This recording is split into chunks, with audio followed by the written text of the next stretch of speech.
Bismillahirrahmanirrahim. Assalamualaikum warahmatullahi wabarakatuh. Innal hamdalillah nahmaduhu wa nasta'inuhu wa nastaghfiruh. Wa na'udzu billahi min shururi anfusina wa min sayyiati a'malina. May yahdihillahu fala mudilla lahu wa may yudlilhu fala hadiya lahu. Asyhadu an la ilaha illallah wahdahu la syarika lah wa asyhadu anna Muhammadan abduhu wa rasuluhu la nabiyya ba'd. Allahumma salli ala Muhammadin wa ala alihi wa ashabihi ajma'in. Amma ba'du, kita lanjutkan kajian sifat salat. An Ibnu Abbas radhiyallahu anhuma anna Nabiy sallallahu alaihi wasallam kana yaqulu baina sajdatain Allahumma ighfirli warhamni wahdini wa'afini warzuqni. Dari Ibnu Abbas, mudah-mudahan Allah Subhanahu wa taala meridhoi mereka berdua. Beliau berkata bahwa Nabi sallallahu alaihi wasallam berdoa di antara dua sujud, duduk antara dua sujud, Allahumma ghfirli warhamni wahdini wa'afini warzuqni. Jadi ini doa duduk antara dua sujud, nanti ada dalam riwayat lain. Ini doa sangat penting untuk dipahami. Sebagaimana yang pernah kita sampaikan bahwa di dalam sholat itu ada doa-doa yang baku. Doa yang baku yang sudah ditentukan, yang tidak bisa dirubah. Ada waktunya, tempatnya, seperti ketika berdiri, duduk antara dua sujud. Ada yang bebas, seperti ketika sujud, dan seperti ketika tahiyat akhir. Nah, ketika kita berdiri, itu kemarin kita sudah pelajari doa yang paling penting. Doa yang paling penting. Kita berdiri memohon kepada Allah supaya diberikan hidayah.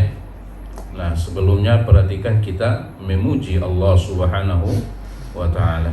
Kita memuji Allah Subhanahu wa taala. Alhamdulillahirabbil alamin. Arrahmanir rahim. Maliki yaumiddin. Iyyaka na'budu wa iyyaka nasta'in. Ihdinas siratal mustaqim. Nah, ini adalah antara lain ada berdoa. Kalau mau berdoa, maka pertama memuji Allah Subhanahu wa taala, berselawat kepada Rasul dan lain-lain. Nah, di duduk antara dua sujud kita pun berdoa. Di mana sebelumnya kita melakukan perbuatan yang mana perbuatan itu perbuatan bukti penghambaan yang paling tinggi kepada Allah Subhanahu wa ta'ala. Bukti penghambaan paling tinggi kepada Allah adalah sujud. Maka setelah sujud kita berdoa. Kenapa? Karena lihat dalam surah Al-Fatihah yang kita pelajari, Iyyaka na'budu wa iyyaka nasta'in. Hanya kepadamu kami menyembah dan hanya kepadamu kami meminta. Jadi kalau Ibnu Qayyim al-Jauziyah rahimahullah katakan, agama ini hanya ada di satu ayat ini. Hanya ada di satu ayat. Iyyaka na'budu, separuh agama. Iyyaka nasta'in, separuhnya lagi. Iyyaka na'budu, separuh agama. Iyyaka nasta'in adalah separuh agama. Iyyaka na'budu ibadah. Iyyaka na'budu adalah ibadah, hak Allah. Iyyaka nasta'in, isti'anah, adalah separuhnya lagi, hak daripada seorang hamba. Nah, maka Ibnu Qayyim al-Jauziyah rahimahullah katakan, Iyyaka nasta'in adalah hanya kepadamu kami tawakal. Hanya kepadamu kami tawakal.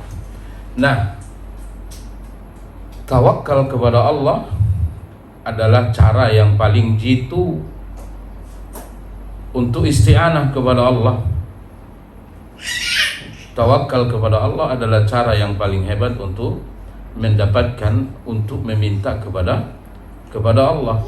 Nah, maka dari itu Ibnul Qayyim al-Jauziyah rahimahullah katakan bahwa iyyaka nasta'in itu adalah separuh agama, dan maksudnya itu katanya adalah tawakal. Kalau secara umum maksudnya adalah berdoa. Nah, lihat di dalam wasiat yang disampaikan oleh Nabi kepada Ibnu Abbas ini, nasihat ini sangat agung, dan nasihat ini sangat penting untuk ditanamkan kepada anak-anak kita yang mulai besar. Ini sangat penting karena ini nasihat disampaikan Rasul kepada Ibnu Abbas pada usia 9 tahun.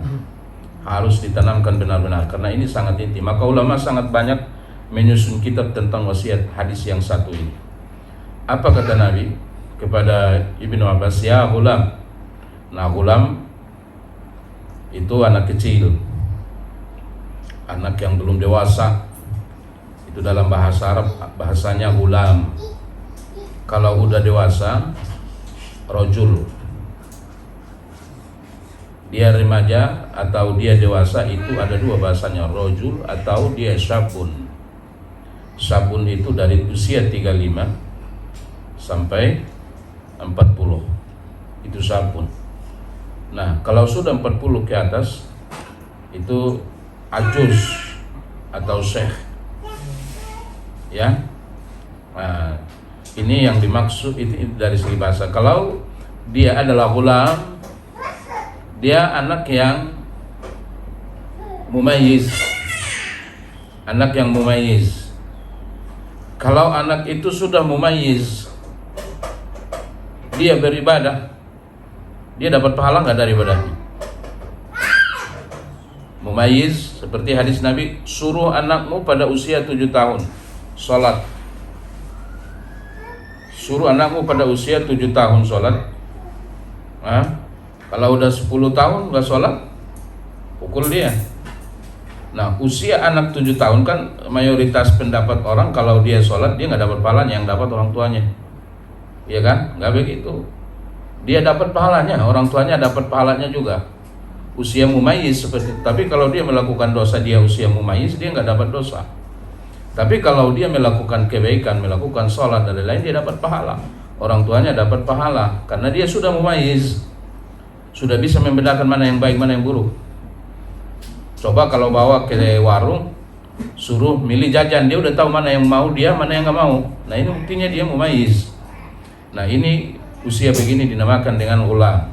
Nah, maka Ibnu Abbas pun saat itu usia dia 9 tahun. Karena Ibnu Abbas lebih muda dari Nabi itu, padahal sepupu Nabi.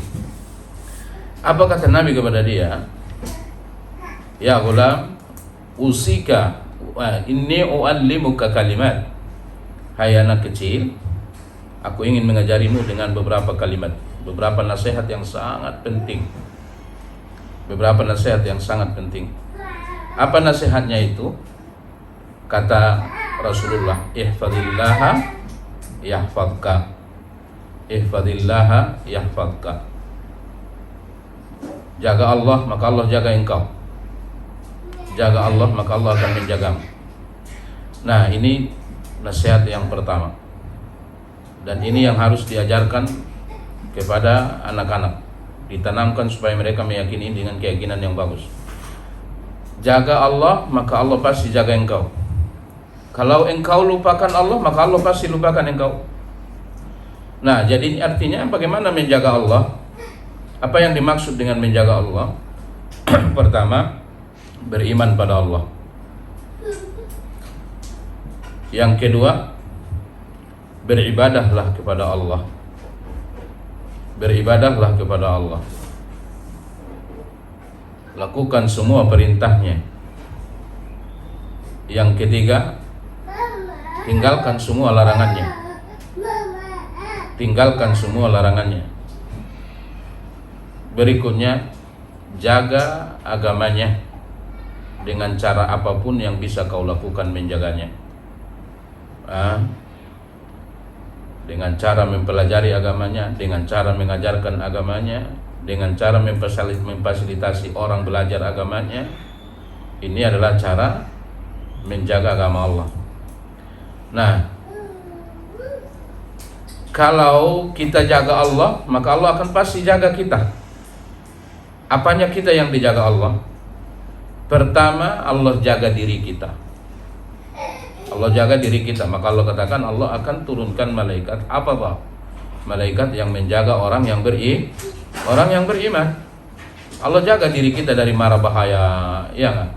Sering kadang-kadang seharusnya udah dapat musibah dari kejadian itu, tapi alhamdulillah selamat gitu.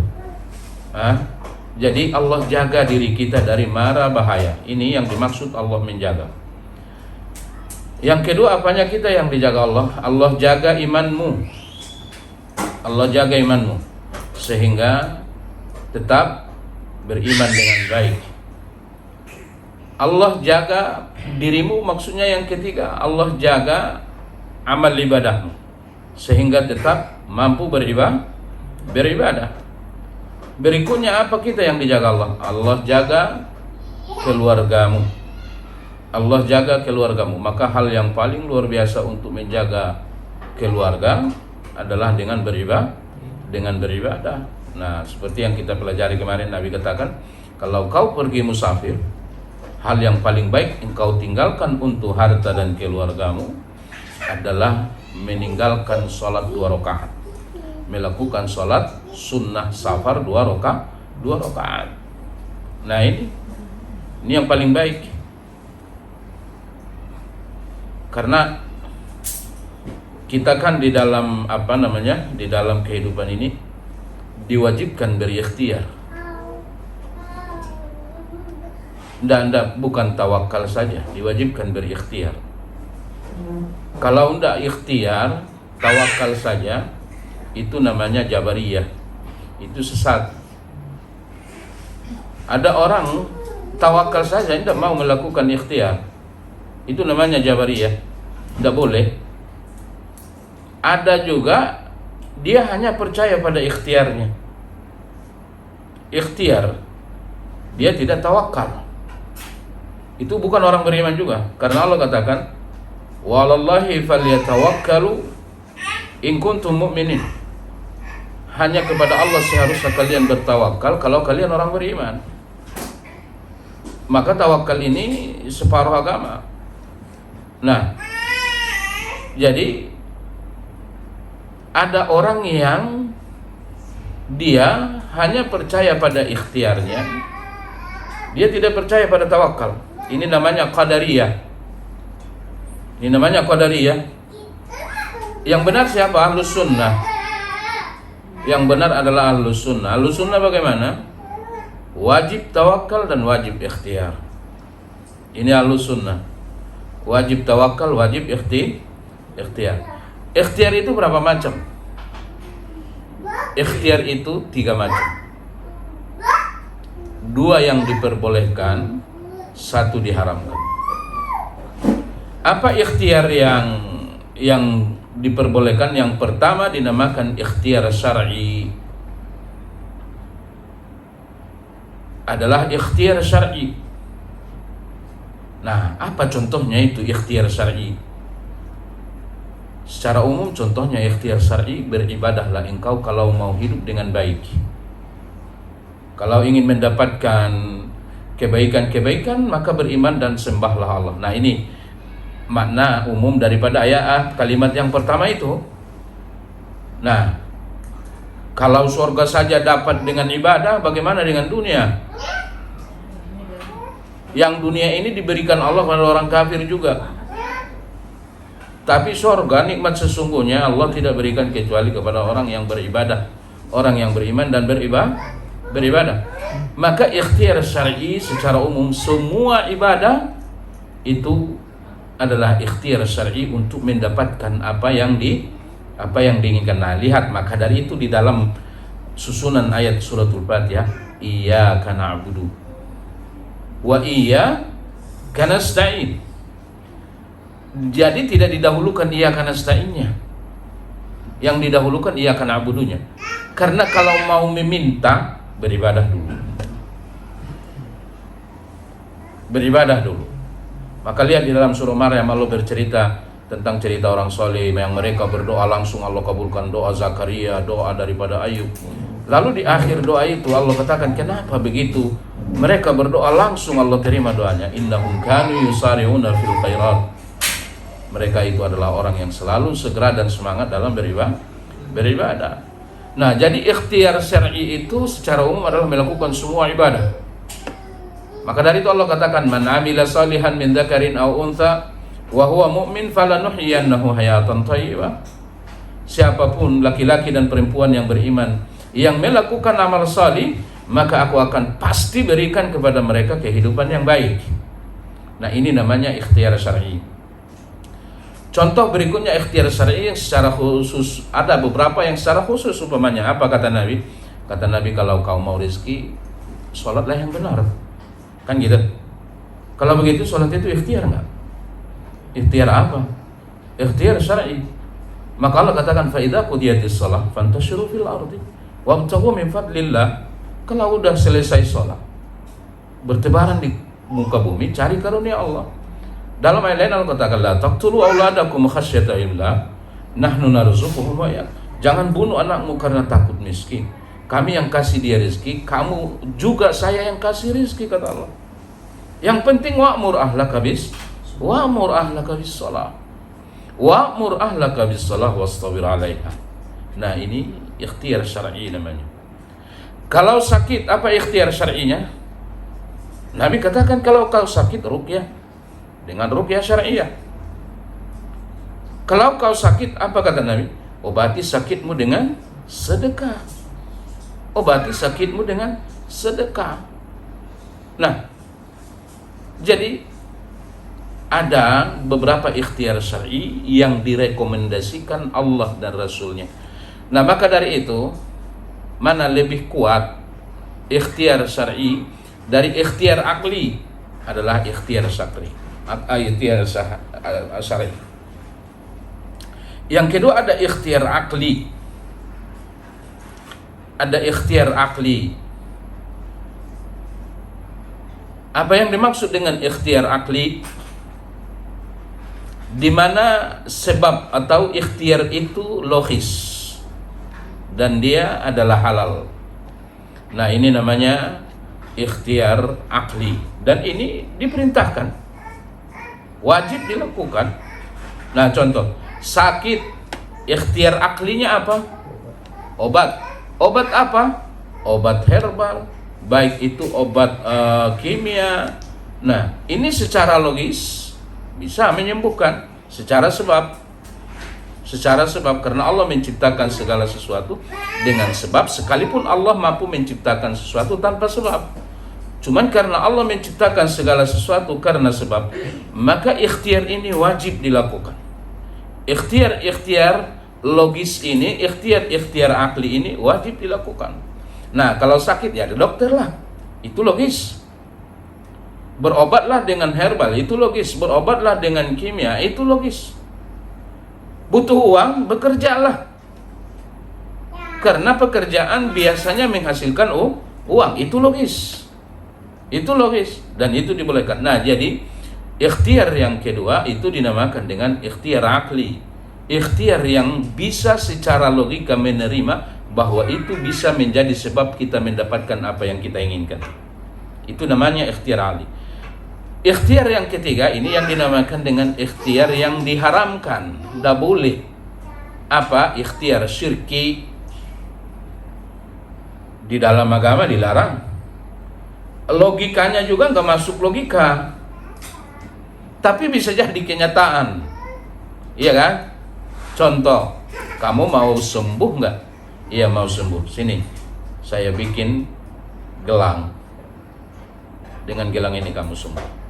Jadi pakai gelang giok dia, penyakitnya sembuh. Iya, bisa jadi. Logikanya dari mana? Gak nyambung. Apalagi dari segi agama. Kamu mau sukses nggak dalam berbisnis? Iya. Kalau mau sukses, sini saya mandiin dengan 7 kembang. Logis? Enggak logis. Apalagi dari segi syariah. Kan begitu? Kamu sakit, iya. Ayo, di sana ada orang pintar. Di sana ada kiai, saya bawa berobat. Nanti kamu mau datang aja dia udah tahu penyakitmu apa. Enggak logis. Enggak logis. Dia bilang, kamu sepi dagangannya, iya. Itu karena kamu pakai cincin. Cincinmu itu cincin sial. Ayo, saya buang itu cincin. Atau saya jampi itu cincin. Nah, jadi sebab-sebab yang syirki itu tidak diperbolehkan syariah dan tidak logis. Nah, itu namanya adalah syirki. Lalu datang jawaban dari orang yang melakukan ikhtiar syar'i. Kenyataan kok Ustaz. Nah, inilah yang membuat akal manusia mati. Kita udah pelajari kemarin, orang kafir itu hanya percaya kalau dia lihat. Itu sebuah kenyataan, dia lihat dengan matanya, dia dengar dengan telinganya. Kalau persoalan sehat, ya apa aja harus dilakukan. Itu orang kalau dia berobat ke dia kasih begini-begini. Pemanya dia suruh mandi dengan 7 sumur, sembuh. Kenyataan sembuh memang. Kalau mau lancar dagangannya dibikin pelaris begini, emang benaran lancar. Kalau rumahnya mau membawa keselamatan, potong ayam dulu di situ, lalu darahnya disebarin kemana-mana, benaran selamat. Apakah sesuatu yang menjadi kenyataan pasti benar? Tidak. Nah, ingat, inilah hal yang paling berat dalam sihir-sihir ini, dalam ikhtiar syirki itu. Kenapa? Karena mereka berargumen walaupun tidak logis, tapi kenyataan dia sembuh, kenyataan dia mendapatkan apa yang ia inginkan. Tapi ingat, orang beriman tidak menjadikan segala sesuatu kenyataan itu, setiap kenyataan itu adalah sebuah kebenaran. Allah pun katakan, terkadang Allah izinkan tukang sihir itu menjadi kenyataan, tapi untuk menjadi ujian bagi kita. Bukan karena kalau dia kenyataan sembuh kok kalau berobat, biarpun dia dukun, itu adalah merupakan ikhtiar yang diperbolehkan. Tidak sebuah kenyataan. Tapi orang kalau udah kenyataan, otaknya mati. Siapa dulu yang di Jawa yang di sambar petir nggak mati? Siapa sih namanya? Ponari. Lihat itu. Kenyataannya dia nggak kenapa gitu loh. Iya kan? Kenyataannya dia tidak kenapa. Sehingga lihatin orang yang gelarnya panjang, profesor, dokter juga ada yang datang ke situ. Ya? Kenapa? Karena secara tabiat otak manusia kalau sudah melihat itu suatu hal yang luar biasa, dia tunduk tuh otak. Maka diberikan tuh mukjizat pada para nabi, diberikan karamah kepada para aulia, pada orang-orang yang beriman dan bertakwa diberikan karamah. Lihat dulu di Kuitang, ada keluar air dari kuburan, aneh. Semua orang nampung air itu. Nah, jadi ketika sesuatu hal jadi kenyataan, dia jadikan itu sebagai bukti kebenaran, walaupun itu tidak logis. Nah, ini dinamakan ikhtiar syirki, tidak boleh. Wa ma lidzalimina min ansar. Allah katakan tidak akan pernah ada yang bisa menolong orang yang zalim. Maksudnya zalim di situ apa? Orang-orang yang melakukan ikhtiar syirki. Nggak akan ada yang bisa menolong. Walaupun awalnya dia kelihatan berhasil, kenyataannya berhasil. Nah, apa dalilnya? Nah, nanti di akhir zaman ada Dajjal. Ya nggak?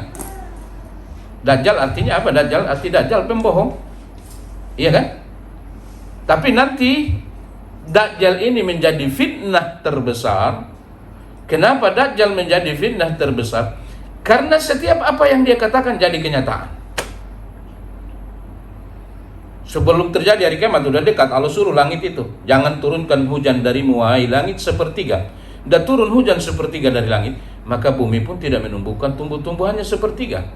Allah berfirman, separuh darimu langit jangan turunkan hujan, maka separuh bumi pun tidak menurunkan tumbuh-tumbuhan. Seluruh langit tidak boleh menurunkan hujan, kata Allah, maka seluruh bumi pun tidak menumbuhkan tumbuh-tumbuhan. Nah, kondisi begini sulitnya. Persoalan apa yang terjadi? Persoalan perut. Kalau sudah persoalan perut, orang tidak peduli. itu boleh syariat atau tidak? Syirik pun jadi. Nah, karena ini sudah sangat sulit, tidak ada hujan, tidak ada tumbuh-tumbuhan di atas bumi. Maka Dajjal diturunkan saat seperti itu. Nah, maka kita diperintahkan tuh berdoa jangan sampai kita Muhammad Dajjal. Jangankan kita umat Muhammad, setiap umat dari dulu itu diwajibkan meminta supaya jangan kita Muhammad Dajjal karena dasarnya. Kenapa? Kondisi seperti itu lalu Dajjal datang. Apa yang dikatakan Dajjal kenyataan. Nah, itu. Sementara manusia secara tabiatnya kalau udah kenyataan percaya. Dajjal bilang, yakin gak kalau aku Tuhan? Enggak. Kalau saya turunkan hujan dari langit, yakin? Coba. Dia turunkan hujan, turun. Itu Dajjal. Datang dia ke sebuah kampung, ke sebuah desa. Kamu di sini makan? Enggak ada makanan. Enggak ada makanan. Nah, dia katakan, bumi tumbuhkan tumbuh-tumbuhan. Tumbuh-tumbuhan, kenyataan. Tapi apakah ini benar? Boleh diikut? Boleh diikut Dajjal ini? Enggak boleh. Walaupun yang dia lakukan adalah menjadi sebuah kenyataan. Nah, maka jangan katakan setiap kenyataan itu pasti benar. Yang akhirnya nanti dia yang nggak bisa dia masukin kota Madinah. Di kota Madinah pada saat itu kata Nabi adalah orang yang paling solih di dunia. Dia hentakkan kakinya 3 kali di pinggir kota Madinah, keluarlah orang yang paling solih. Dia katakan pada orang itu, apa dia bilang? Mengaku nggak kalau aku Tuhan? Orang itu kan enggak, engkau Dajjal, engkau pembohong. Karena nggak ada yang selamat kecuali orang beriman. Kalau orang beriman dia melihat ada di antara dua matanya tulisan kafir. Kau Dajjal, kau pembohong. Padahal sebelumnya dia bisa menghidupkan yang mati. Kalau ada orang, ayahmu, ibumu udah mati belum? Udah. Kalau saya hidupkan ayah dan ibumu, kau percaya sama saya? Dia hidupkan. Walaupun sesungguhnya yang dia suruh menjelma itu adalah syaitan. Nah, ini orang soleh yang ada di Madinah itu. Nah, dibunuh sama dia dengan cara membelah duanya. Dibelah dua sama dia. Setelah dibelah dua, dia hidupkan kembali. Ngaku nggak kalau saya orang beriman? Lihat. Selama ini yang kau yakini itu, Tuhan itu adalah yang menciptakan, yang menghidupkan dan mematikan. Saya udah bunuh kamu dan saya hidupkan kembali. Yakin nggak? Enggak, engkau Dajjal. Nah, inilah iman.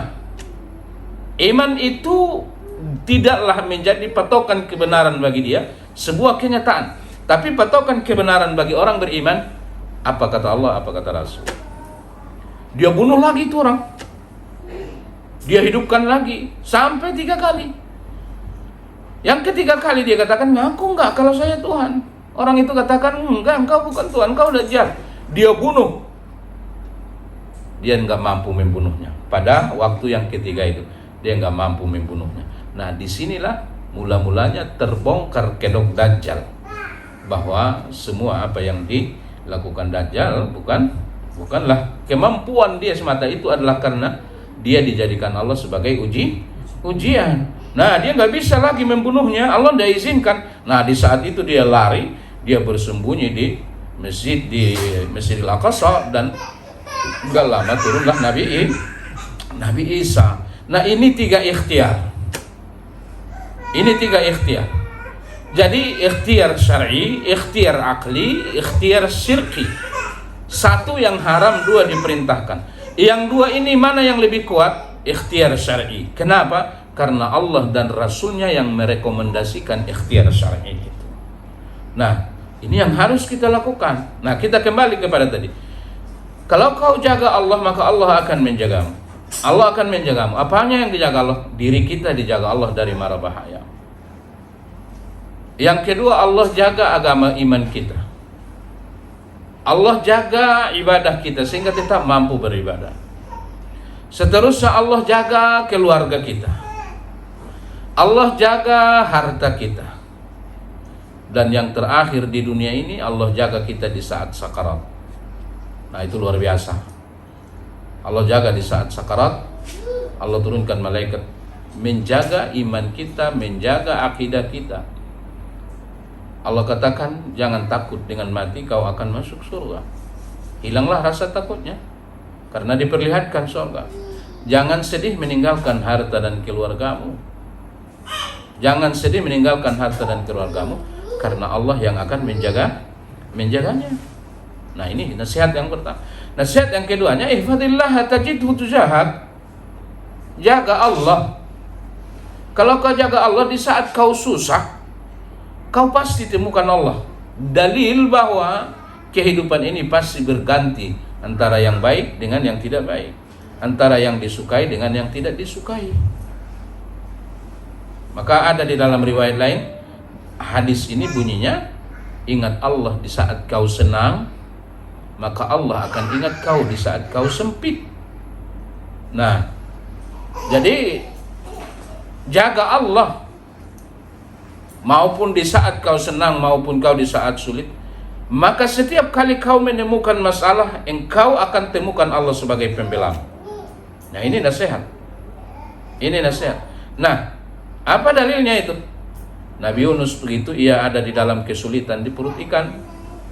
Dia ditelan ikan, lalu ikan itu masuk ke dasar lautan. Apa kata Nabi Yunus? La ilaha illa anta. Nah, ini ikhtiar. Ikhtiar apa ini? Syar'i. Maka Nabi katakan, kalau engkau ada dalam kesulitan, bacalah zikir ini. Dia enggak belah itu perut ikan, tapi dia hanya melakukan ikhtiar syar'i. Itu yang bisa dilakukan. Dia katakan, la ilaha illa anta subhanaka inni kuntu minadh dhalimin. Malaikat yang ada di langit berkata, ya Allah, kami mendengarkan suara yang mana suara itu tidak aneh bagi kami. Suara itu adalah suara yang selalu kami dengar berzikir kepadamu. Suara itu adalah seorang hamba yang selalu menjaga agamamu. Apa kata Allah? Iya, dia adalah seorang hambaku yang aku hukum dari tempat yang aneh, dari dasar laut, dari dasar lautan. Malaikat itu mengatakan, selamatkan dia ya Allah. Bukankah engkau telah berjanji bahwa engkau akan menolong setiap orang yang menjaga agamamu? Nah, lihat, Allah selamatkan ya? Allah selamatkan, Allah keluarkan dia dari perut ikan itu. Ia ada dalam kesulitan, lalu dia temukan Allah pembela dia.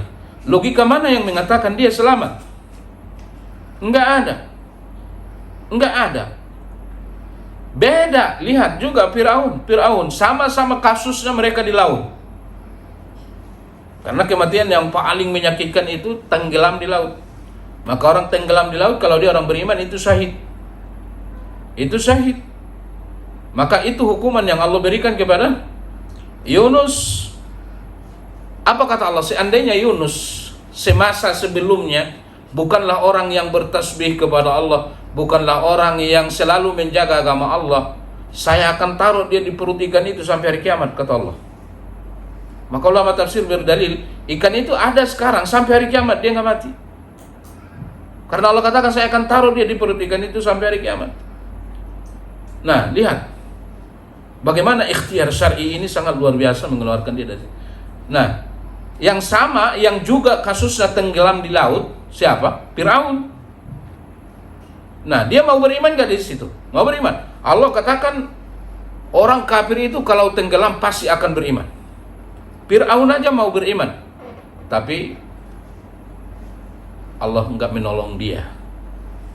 Allah tidak menolong dia.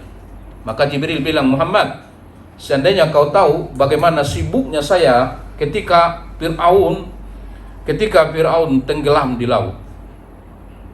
Kenapa kamu sibuk? Kata Rasulullah, saya sibuk menyumpal mulutnya dengan lumpur laut. Takut kalau dia memuji Allah. Kalau dia memuji Allah satu kali pujian aja, Allah akan maafkan dia.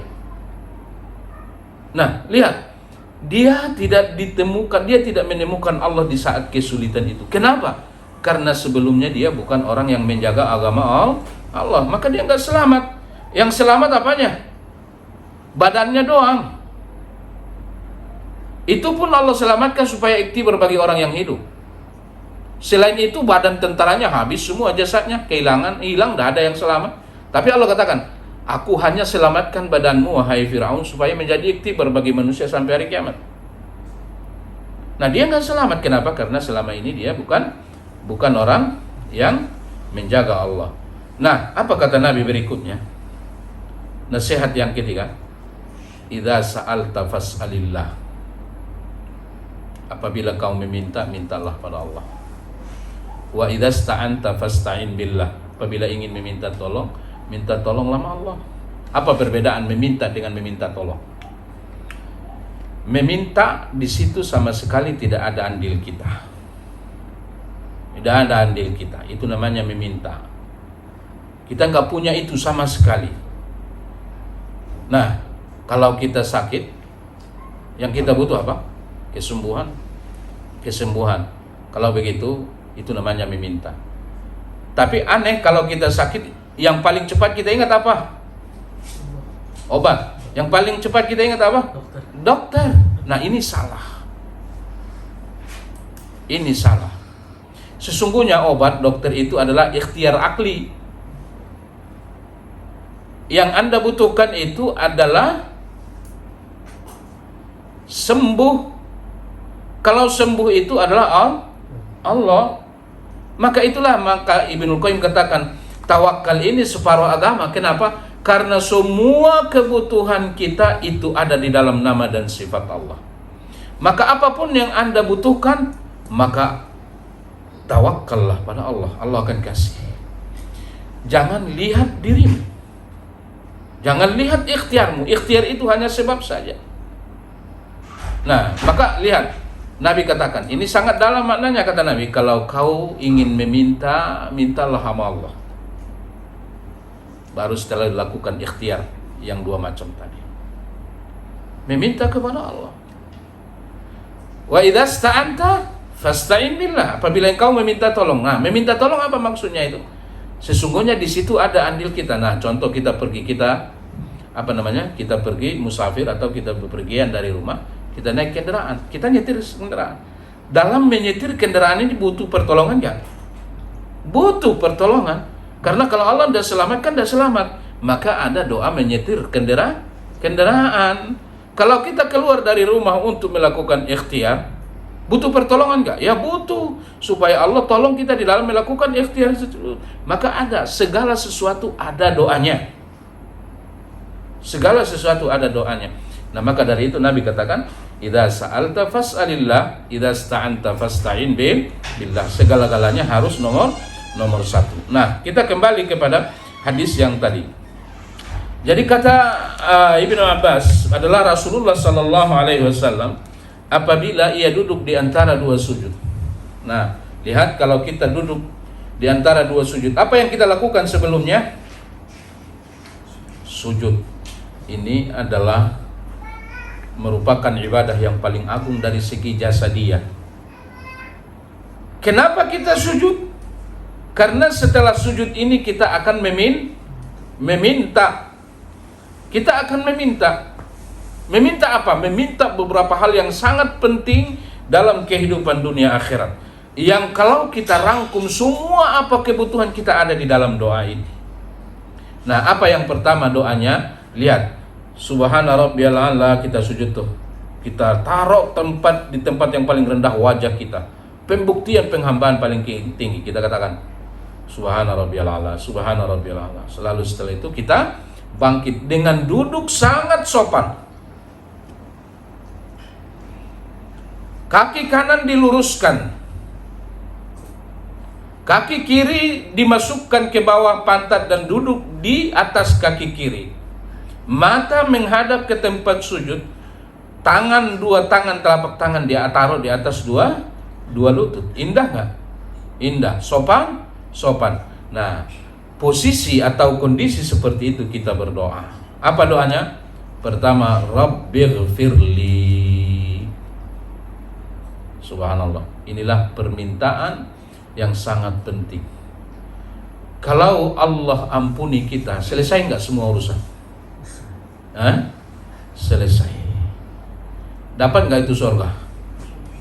Selamat nggak dari neraka? Selamat nggak dari azab kubur? Selamat nggak dari setiap hukuman? Iya. Terjadinya hukuman dunia di barzah, di akhirat, faktornya adalah karena dosa yang tidak terampuni. Maka dari itu Allahumma ghafirli. Maka ulama kita mengatakan minimal doa yang harus dipanjatkan yang hukumnya wajib di dalam duduk antara dua sujud adalah kalimat ini, Allahumma ghafirli. Ini satu kalimat ini itu adalah hukumnya wajib. Karena sesungguhnya di sini sudah mencakup semua kebutuhan dunia akhirat.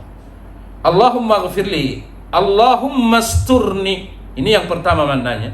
Ya Allah, tutupi semua dosaku. Jangan bongkar kesalahanku ya Allah. Jangan bongkar aibku. Allahumma ghafirli makna pertamanya, ya Allah tutupi dosaku, tutupi aibku, lalu selamatkan aku dari konsekuensi dosa tersebut, dan maafkanlah dosaku itu. Nah itulah tiga maknanya. Nah kemarin kita sudah kaji bagaimana hisaban yasira, dihisab Allah dengan sangat mudah. Begitu menghisab dosa besarnya, Allah katakan ketika sampai pada catatan dosa besar, ini gak usah saya tanya, kata Allah. Kenapa ya Allah? Kata Allah, yang kecil aja kalau saya tanya engkau gak bisa jawab, apalagi yang besar-besar ini. Tadi yang kecil aja kau udah takut, wajahmu udah kuning, apalagi yang besar-besar ini. Gak usah. Dia katakan hunaka dzunubun katsir, tapi ini banyak ya Allah, ini yang gede-gedenya nih. Apa kata Allah? Bukankah ketika di dunia dulu aku tahu kau lakukan dosa itu?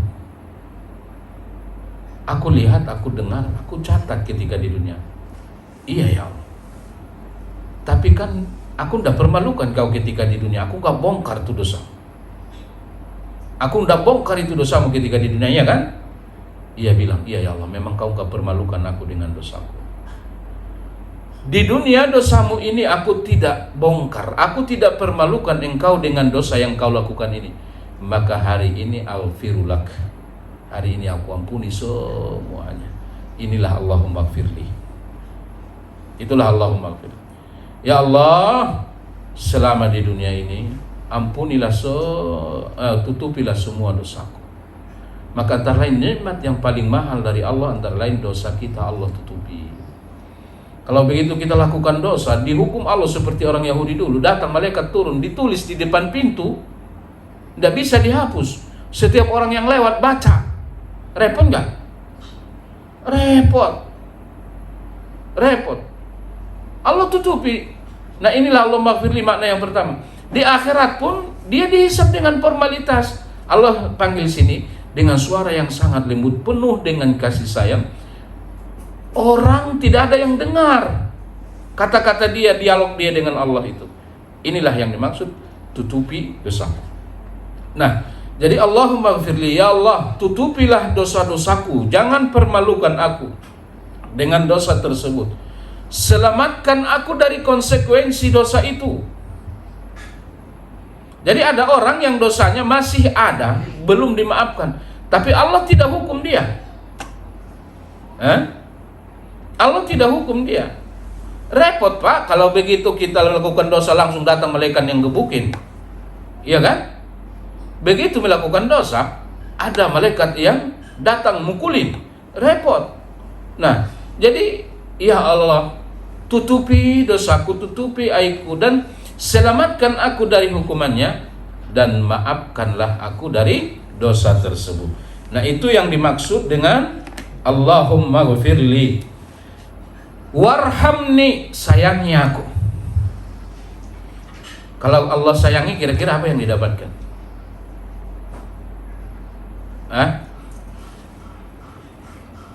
Nanti kita pelajari bagaimana kasih sayang Allah itu sangat luar biasa. Saya nggak tahu, udah saya sampaikan belum, seorang perempuan yang kehilangan anaknya dalam perang. Ya, dia ada peperangan di zaman Rasul, lalu Rasul mengumpulkan tawanan. Lalu ada seorang ibu yang lari mencari lari ke sana kemari, pucat nangis, cari ada bayinya yang hilang. Tiba-tiba dia menemukan bayinya, lalu dia tangkap dengan kencang, dia cium habis-habisan, dia tetein habis-habisan, sampai ini anak tertidur dalam keadaan kenyang karena ada dalam pelukan ibu yang penuh kasih sayang. Lalu Nabi bertanya, apa kata Nabi?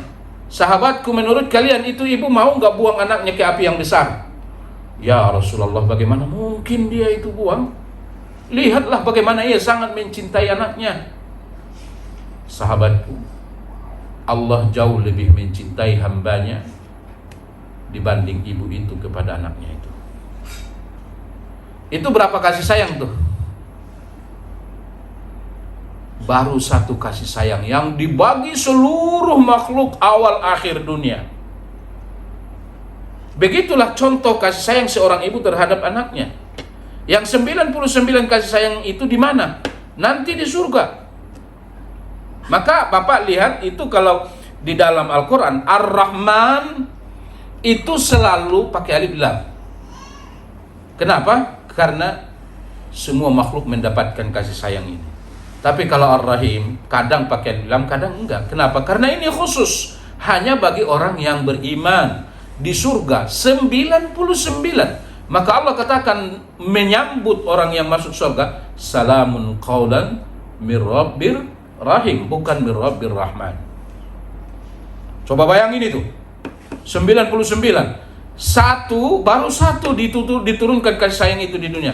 Nah, dengan kasih sayang inilah setiap makhluk memiliki kasih sayang, termasuk seekor binatang mengangkat kakinya untuk melindungi anaknya, termasuk kita pada anak kita. Itu baru satu kasih sayang Allah. Nah, sekarang kita buktikan, kalau sekarang kita disuruh memilih, seandainya disuruh memilih, ada orang yang suruh kita paksa harus milih, tidak boleh tidak, kamu milih mana? Yang saya bunuh kamu apa anakmu? Pilih mana? Ya pilih kita, bunuh aja saya, jangan anak saya, kan gitu ya. Nah, itu hebatnya kasih sayang ayah dan ibu kepada anak. Nah, tapi ingat, ternyata kasih sayang ibu dan anak itu kepada kita itu bukan mereka yang punya, Allah yang punya. Aku masukkan kasih sayangku kepada hati ayah dan ibu sehingga mereka menyayangimu. Luar biasa enggak? Tapi kasih sayang ayah dan ibu yang begitu luar biasa terbatas. Buktinya banyak orang sakit dengan penuh kasih sayang orang tuanya merawatnya, mati juga kan? Tidak bisa dia selamat. Nah, ini contoh kasih sayang. Itu baru satu. Contoh kasih sayang Allah Ar-Rahmannya Allah apa lagi berikutnya? Coba lihat. Wa min ayatihi an khalaqalakum min anfusikum azwaja litaskunu ilaiha wa ja'ala bainakum mawaddatan wa rahmah. Nah, lihat nih. Ini serius. Ini perempuan ini, dia dilahirkan maknya, dipelihara ayahnya sama ibunya sampai besar puluhan tahun, penuh dengan kasih sayang, ya nggak? Tapi begitu dia ketemu sama pasangan hidupnya, sama jodohnya, lihat Pak, seolah-olah dia lebih menyayangi itu dari kita orang tuanya. Benar nggak Pak itu? Begitu dia dapat jodohnya, dia tinggalin Bapak kan? Dia tinggalin kita tinggalin orang tua kita. Begitu kita mendapatkan jodoh. Kenapa? Seolah-olah Allah berikan kita kasih sayang yang sangat besar terhadap pasangan jenis, sehingga begitu kita menemukan kasih sayang itu, seolah-olah kasih sayang orang tua tadi kalah. Sebenarnya tidak.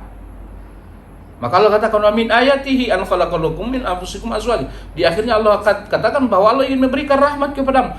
Dengan kasih sayang itu, begitu kau temukan pasangan hidupmu, engkau akan banyak mendapatkan kasih sayang. Karena kalau enggak begitu, kau tidak mendapatkan rahmat yang banyak.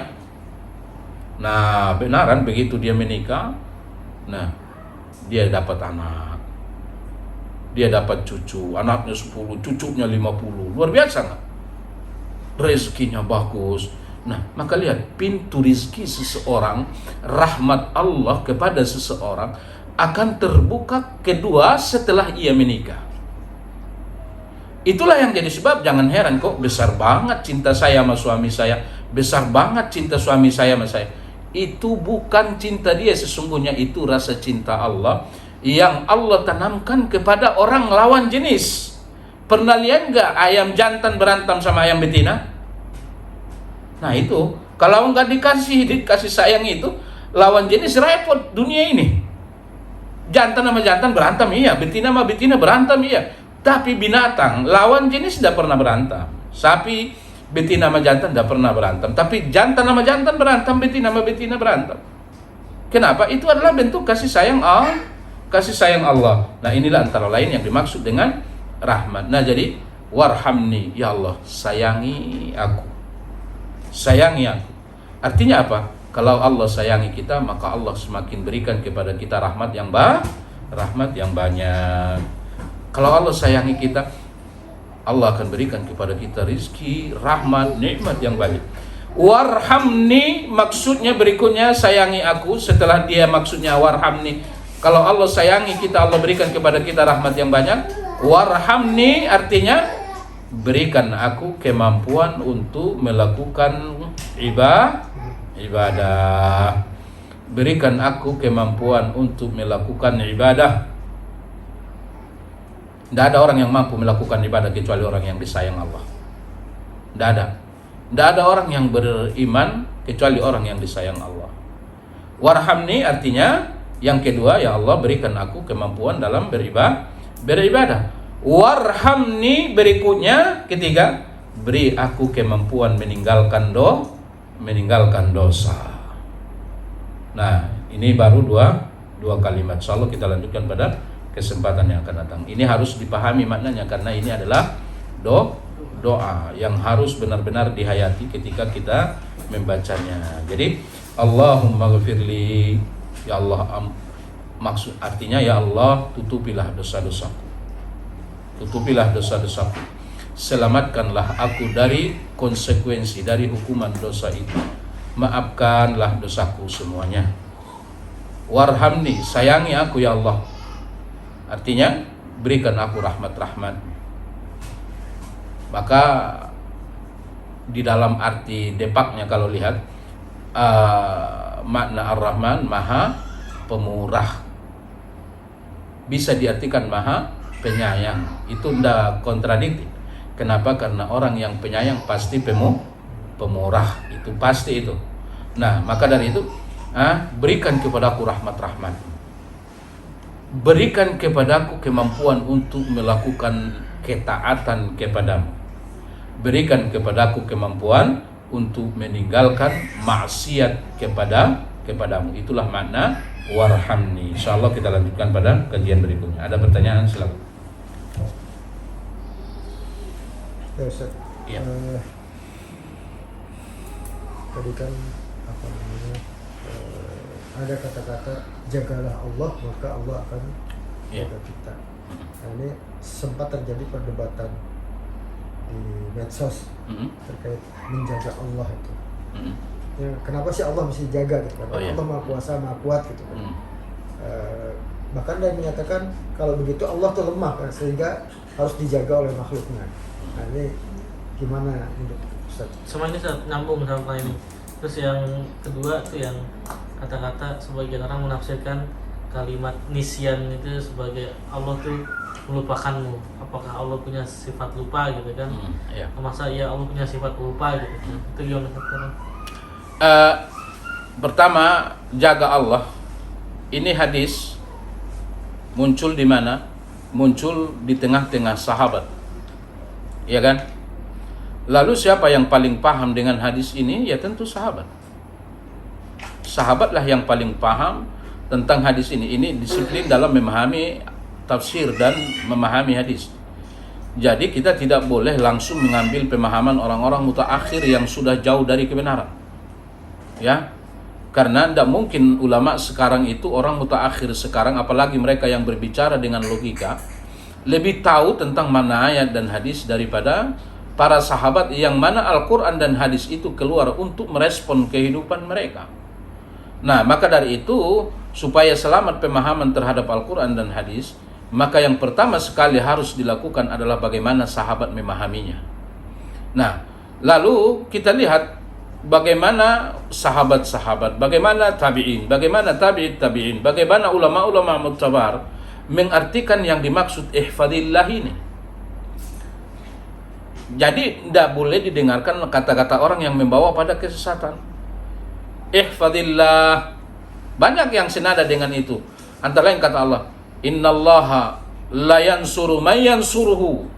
Siapapun yang menolong Allah, maka Allah sungguh pasti akan tolong dia. Allah butuh tolongan. Itu komentar orang kafir. Allah katakan di dalam Al-Quran ayat lain, apa kata Allah? Siapa yang memberikan pinjaman pada Allah, wa may yuqridullaha qardan hasana. Lalu apa komentar orang kafir, orang Yahudi? Yadullahi maghlulah. Kata mereka Allah itu miskin, Tuhan mereka Allah itu miskin. Maghlulah, pelit, kikir, minta pinjaman sama hambanya sendiri. Iya kan? Apa itu maksudnya? Bukan itu maksudnya. Ya, maksudnya kalau kamu beri pinjaman artinya adalah sedekah. Kalau kamu bersedekah artinya kamu meminjamkan sesuatu pada Allah. Kalau Allah yang meminjamkannya, ya pasti Allah kembalikan, dan pasti Allah kembalikan dengan jumlah banyak. Iya kan? Satu. Yang kedua, ya itu tadi yang Bapak bilang. Nabi katakan jaga Allah. Nah, itu tadi ikhtiar sebenarnya. Jaga Allah, apa maksud jaga Allah? Maksudnya menjaga, tadi saya katakan antara lain menjaga agama Allah. Nah, contoh, siapa yang membawa agama ini adalah Rasulullah. Dia sampaikan pada para sahabat. Seandainya tidak ada generasi berikutnya yang mempelajari agama ini, siapa yang menyimpan agama ini? Coba. Siapa yang menyimpan agama ini? Lalu ada yang si Anu belajar, dia tahu satu ilmu ini, tahu satu ilmu ini, tahu satu ilmu ini, tahu satu. Jadi setiap orang yang mempelajari agama menyimpan kebenaran, menyimpan agama ini dalam otaknya sesuai dengan kemampuannya masing-masing. Itu namanya menjaga. Coba kalau agama ini tidak dipelajari, habis, ya kan? Nah, habis. Bukan berarti Allah tidak mampu. Bukan berarti Allah tidak mampu. Nah, jagalah Allah.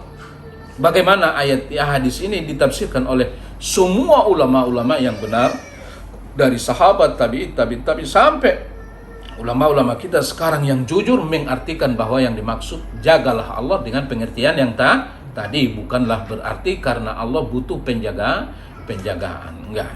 Nah, ini jadi tidak boleh merujuk kepada kepada penafsiran secara akal saja, karena akal itu bukan untuk menafsirkan. Akal itu boleh, tapi selama ia tidak bentrok dengan disiplin ilmunya. Akal sesungguhnya pokoknya diciptakan untuk bisa menerima datangnya Al-Quran dan Sunnah. Nah, tentang lupa, itu adalah merupakan perbandingan, ya kan? Pamannya contohnya di dalam ayat, nanti ketika terjadi kebangkitan, terjadi hari kiamat, ada orang, kata Allah, yang berjalan di mana kakinya ke atas, ubun-ubunnya jadi kakinya kebalik. Kakinya ke atas, ubun-ubunnya jadi telapak kaki. Dia dalam keadaan buta. Buta. Nah, lalu dia berkata, ya Allah, kenapa sekarang aku buta? Padahal saat ini pemandangan sangat dibutuhkan, karena semua orang bangkit semuanya dari kuburannya dari awal sampai akhir. Kok hari ini aku buta? Dulu ketika di dunia aku tidak buta, ya Allah. Apa kata Allah? Iya benar. Ketika di dunia engkau melupakan ayat-ayatku. Engkau tidak mempelajarinya, tidak melakukannya. Engkau lupakan ayat-ayatku. Maka hari ini pun aku lupakan. Apa maksud dilupakan di situ? Bukan berarti Allah memiliki sifat lupa, enggak. Tapi secara umum sifat orang yang lupa itu adalah dia tidak mempedulikannya, kan gitu ya? Ini saya tadi baru ngomong sama dia, kok kayaknya nggak digubris, lupa dia. Jadi nggak diperhatikan, nggak ada tindakan untuk itu. Nah, ini juga seperti itu. Nah, jadi semua orang bangkit dalam keadaan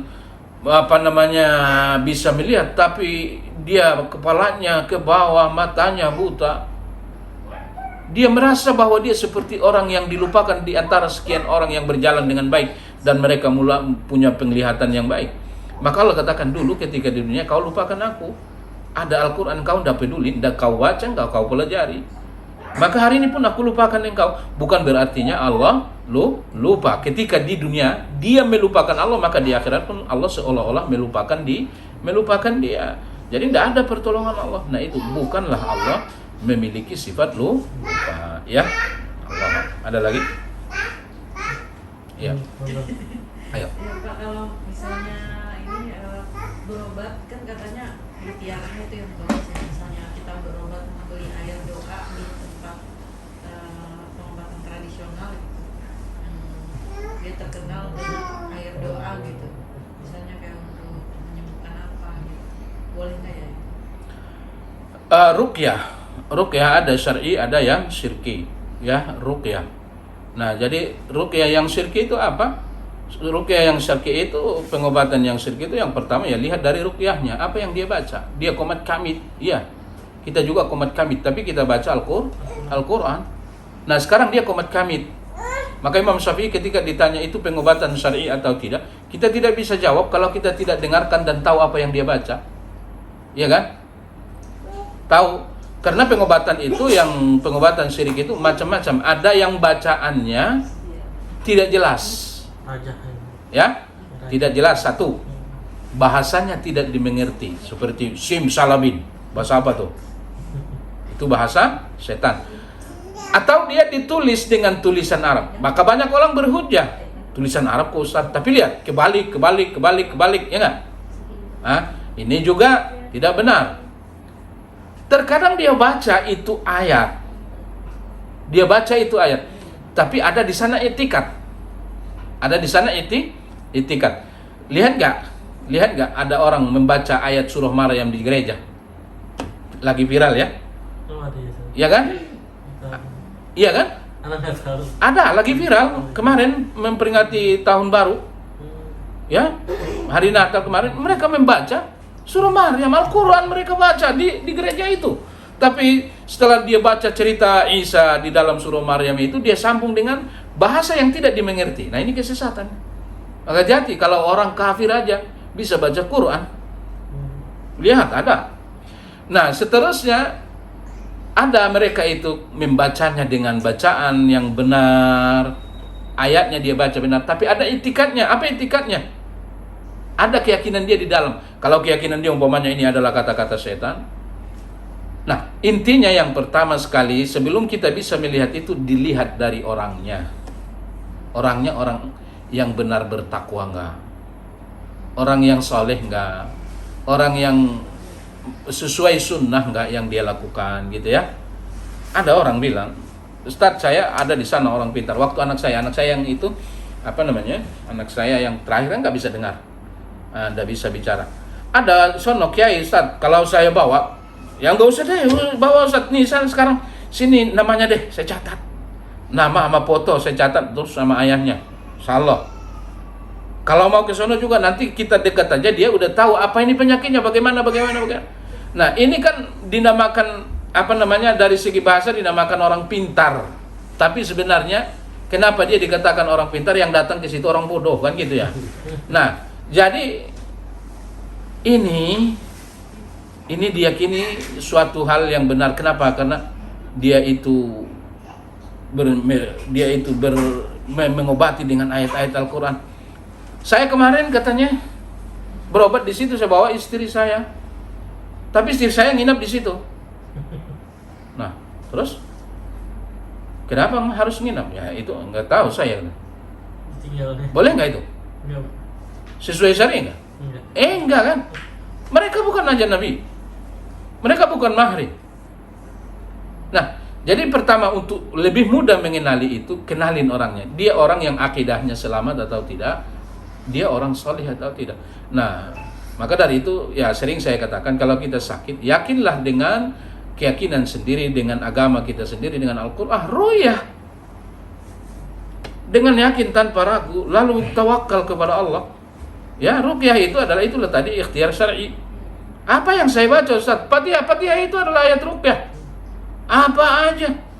dibaca. Apa penyakitnya, baca itu suratul Fatihah. Di zaman dulu tidak ada dokter. Di zaman dulu tidak ada dokter. Nah nanti kalau ke Mekah, lihatlah dokter tuh. Di Mekah itu rumah sakit tuh sepi. Nanti kalau ke Mekah lihat rumah-rumah sakit di Mekah sepi. Maksudnya sepi dari mana? Sepi dari orang Mekah itu. Banyakan apa? Banyakan isinya itu orang-orang Indonesia, orang-orang Asia. Kalau orang Mekah itu berobat dengan apa? Mereka berobat dengan zam-zam, berobat dengan ruqyah, berobat dengan sedekah. Itu orang-orang itu. Orang-orang Saudi itu. Begitu mereka. Maka lihat, sebahlul-bahlulnya orang Saudi. Kalau diajak bersedekah, itu udah nolak tuh. Lihat. Sebahlul-bahlulnya orang Saudi. Sebandel-bandelnya. Itu obat mereka itu. Kalau kita langsung ke dokter. Nah, lihat nanti rumah sakit di Saudi. Ya. Nah, jadi percayalah dengan agama sendiri, ru'yah. Maka Ibnu Qayyim katakan, kalau kami sakit, lalu kami ambil air zam-zam, kami ru'yah, kami minum, lalu penyakit kami sembuh. Ya, penyakit kami sembuh. Ya, nah jadi boleh nggak kita datang kepada orang-orang soleh berdoa? Boleh. Ya, tapi hati-hati. Ya, hati-hati. Ya berarti Ustaz, kalau misalnya ya ayah saya itu dulu kalau ada orang minta sakit gitu, minta air, kemudian air itu didoakan, tapi saya lafal-lafal itu memang doa-doa yang ada di dalam hadis dan terutama Al-Fatihah ya, kemudian tambah dengan doa-doa yang sesuai dengan hadis, kemudian dibacakan air itu, kemudian dikasih, itu boleh Ustaz? Boleh. Sebagai media. Boleh, tapi maka saya bilangin, kalau dia itu kita lihat orang yang soleh, orang yang beriman, orang yang bertakwa, nah dia yang baca itu adalah ayat-ayat suci Al-Quran, berarti boleh nggak? Boleh. Karena bagaimanapun kadang ru'yah ini ada darah-darah orang ru'yah, Pak. Nah, jadi kalau dia memang kalau dia yang ru'yah itu mampan aja gitu loh. Ya. Nah, lihatlah ada ulama-ulama itu yang seperti umpamanya Syekh Ibnu Taimiyah, ada waktu dulu ketika ada seorang perempuan yang sakit di rumah sakit. Tim medis nggak ngerti itu penyakit apa, ternyata penyakit syaitan.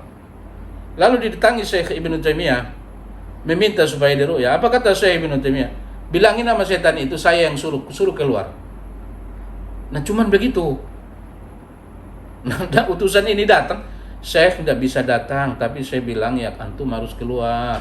Ya kalau udah Syekh yang ngomong udah bisa bertahan, keluar tuh setan. Ya. Nah, jadi memang ada yang ini.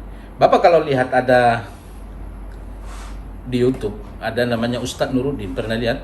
Tim Ruqyah Syariah namanya. Namanya apa? Namanya kolbu, ada apa namanya? Rehab hati. Itu namanya Ustadz Nuruddin. Ustadz Nuruddin ini teman. Dulu saya suka ngaji, jadi dia punya cabang di mana-mana seluruh Indonesia itu.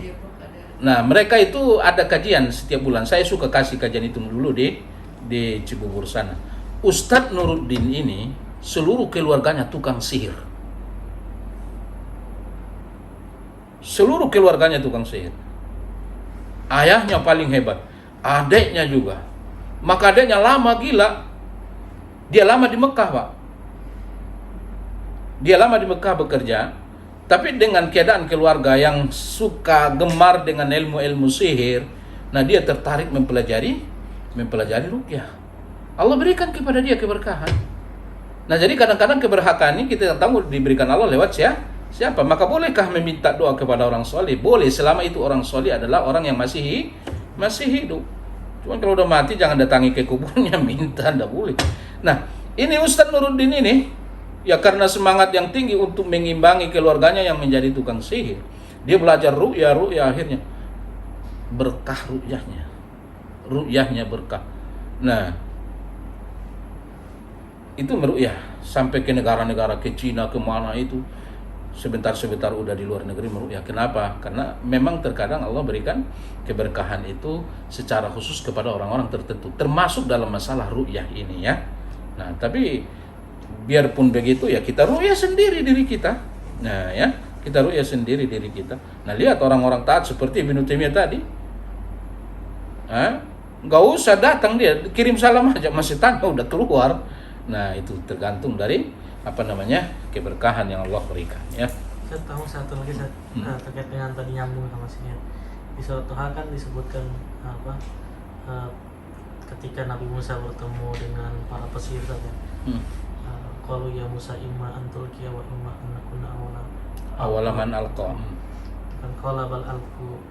Terus sampai ketika memang tongkat-tongkat penyihir itu berubah menjadi ular, lalu Nabi Musa itu ada sedikit ketakutan. Terus kan disampaikan oleh Allah, qulna la takhaf innaka antal a'la gitu kan. Nah, itu kan ketika memang Nabi Musa itu ada rasa takut ketika menghadapi sihir, apakah kan kita juga sama mungkin pernah beberapa dari kita mengalami terkait dengan sihir gitu kan. Nah, itu ketakutan sama bahaya sihir itu apakah pertanda iman yang lemah atau memang sifat alamiah dari iman? Takut itu bermacam-macam. Ada yang dinamakan dengan takut tabi'i. Yang dinamakan takut tabi'i secara tabiat, dia memang takut itu secara sebab itu membahayakan. Dia takut itu adalah namanya takut tabi'i dan itu tidak berdosa. Contohnya Nabi Musa ketika ia membunuh, lalu ia dikejar tentara Firaun. Dia berlari dari Mesir. Kata Allah, dia takut. Ya taraqqab. Bulu kuduknya berdiri karena merasa selalu ada yang mengikuti dari belakang karena dikejar. Itu dosa enggak? Enggak. Itu dosa enggak? Itu adalah karena memang kalau kita membunuh ya konsekuensinya hukuman. Takut? Ya takut. Itu dosa enggak? Enggak dosa itu. Nah, seperti umpamanya takut kepada sihir. Apakah sihir itu bisa berbahaya? Bisa dengan izin Allah. Kalau enggak diizinkan Allah enggak. Lalu ada rasa takut, ya itu manusiawi. Nah, seperti umpamanya takut kepada binatang. Musa melihat ini adalah menjadi ular dalam pandangan dia. Maka yang disihir itu matanya, bukanlah tali itu yang merubah menjadi ular. Sihir itu begitu. Ya. Nah, maka ular-ular yang mereka bikin, yang mereka sihir itu ditelan oleh ular tongkatnya Musa. Nah, inilah karena sihir itu tidak bisa, itu tali tidak bisa bergerak karena dia tidak mungkin menjadi ular. Sesungguhnya yang hakikat yang berubah itu tongkat Musa ini berubah menjadi ular. Nah, ini kenyataan, ini bukan sihir. Maka tongkat itu ular yang menjelma tongkat yang menjelma ular itu menelan tali-tali itu. Nah, jadi penglihatan saja yang disihir. Nah, inilah bukti. Maka siapa yang pertama sekali beriman ketika terjadi kasus itu? Tukang sihir itu sendiri. Kenapa? Karena tukang sihir ini tahu kalau ini tongkat bukan sihir. Karena dia bisa berjalan. Maka ia kan tongkatnya itu faidha hayyatun tas'a. Hayya ular. Dalam bahasa Arab mutaradifnya thu'bah. Kalau hayya ular jantan. Maka ularnya itu pakai jenggot. Jambulnya panjang sampai ke istana Firaun. Nah, ini ular mengejar Firaun. Kenapa ini mengejar? Supaya jelas bagi semua tukang sihir ini bukan sihir seperti yang mereka lakukan. Ini kenyataan, ini mukjizat. Maka yang pertama sekali beriman tukang sihir. Mereka tahu ini hakikatnya, mereka itu adalah sihir. Nah, sebelum mereka bertarung, nah, mula-mula diangkat menjadi rasul. Kata Allah, apa yang di tanganmu Musa? Asa, ya, ini adalah tongkatku. Untuk apa? Untuk memukul daun-daun kalau aku menggembala. Kata Allah, buang. Begitu dia buang, lalu dia menjelma menjadi ular. Lalu ular ini mendatangimu. Musa lari takut. Apa kata Allah? Jangan lari, jangan takut. Sesungguhnya para rasul itu tidak takut, kata Allah. Artinya apa? Ini takut tabiat. Ya, ular, kita takut sama ular, berdosa enggak? No, karena ular menggigit. Takut sama harimau dosa enggak? Enggak.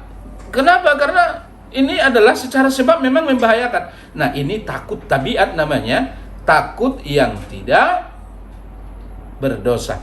Tapi ada takut yang dia adalah hukumnya dosa. Secara sebab dia tidak bisa apa-apa, tapi ada keyakinan yang muncul. Contoh, kalau kamu tabrak kucing maka kamu akan mati. Muncul rasa takut. Keyakinan yang salah. Dia takut sama orang yang mati, salah. Kenapa orang takut sama yang mati? Karena dia memiliki keyakinan mungkin ini bisa hidup. Bagaimana mungkin itu terjadi? Takut sama kuburan. Nah, ini harus dikikis ini pelan-pelan. Dan ini sangat berat. Yang ketiga, ada yang dimaksud dengan takut merupakan ibadah yang paling agung. Takut sama siapa? Takut sama Allah. Nah, maka rasa takut pada Allah bisa menghapuskan semua dosa. Innal ladzina yakhshawna rabbahum bil ghaib lahum maghfiratun wa ajrun kabir. Sesungguhnya orang yang takut pada Allah, dia tidak lihat Allah tapi dia takut sama Allah. Dia takut kalau nanti mati, sangat menakutkan di kubur. Dia takut pada Allah, dia takut dengan suasana akhirat. Ini justru ibadah yang sangat agung dan sangat luar biasa menghapuskan dosa. Jadi takut, ada yang berdosa, ada yang menjadi ibadah, ada yang tidak berdosa. Takut tabiat namanya itu ya, tidak berdosa. Apa? Kita tutup dengan kafarah majelis. Subhanakallahumma wa bihamdika asyhadu an la ilaha illa anta astaghfiruka wa atubu ilaik. Assalamualaikum warahmatullahi wabarakatuh. Waalaikumsalam.